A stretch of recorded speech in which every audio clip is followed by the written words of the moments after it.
Hi everyone, so today we're going to be deriving this equation, which is integration by parts. And I'm doing this because we're going to use this equation for later derivations.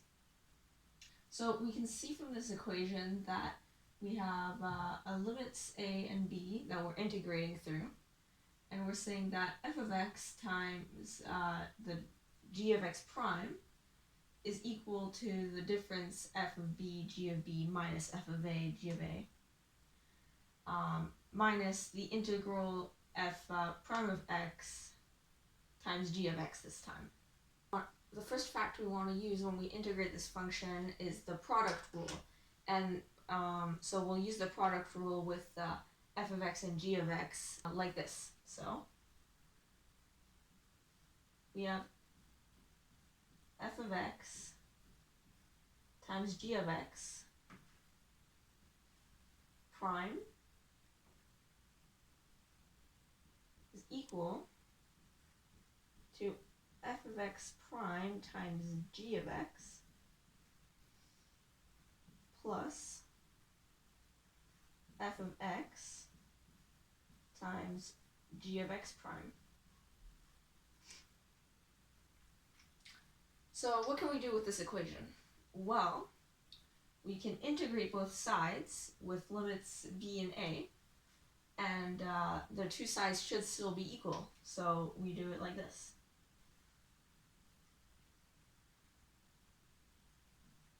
So f of x times g of x primed times d of x is going to be equal to the integral b of a f of x prime g of x plus f of x times g of x prime. And all of that is going to be multiplied by d of x, dx. Okay. Now, because this equation uses addition, we can split this up into two integrals, one with this and the other containing this. So this is still going to be equal to the integral BA of f of x prime g of x times d of x plus the integral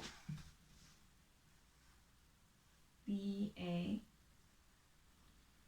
f of x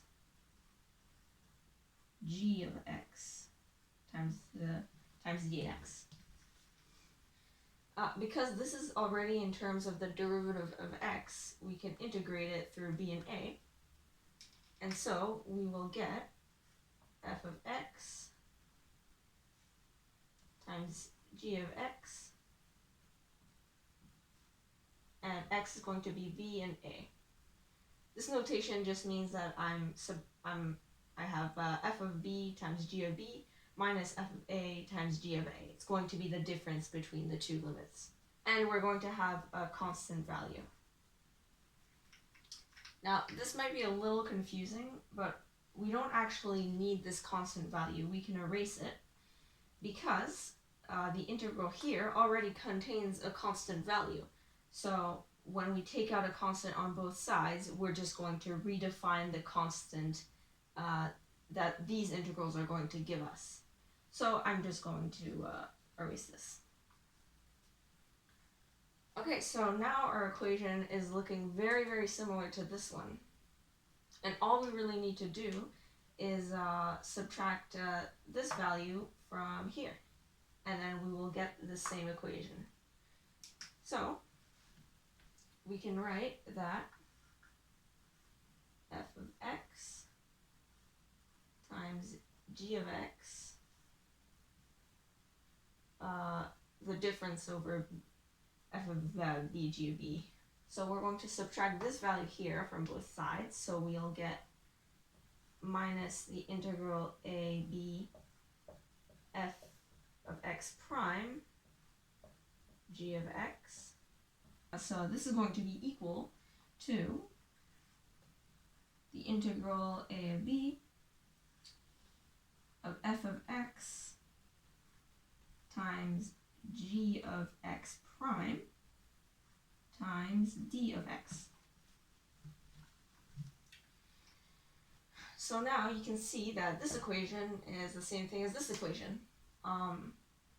So this is a really important equation. I'll be using it in other videos. Anyway, yeah. Thanks for watching. Bye.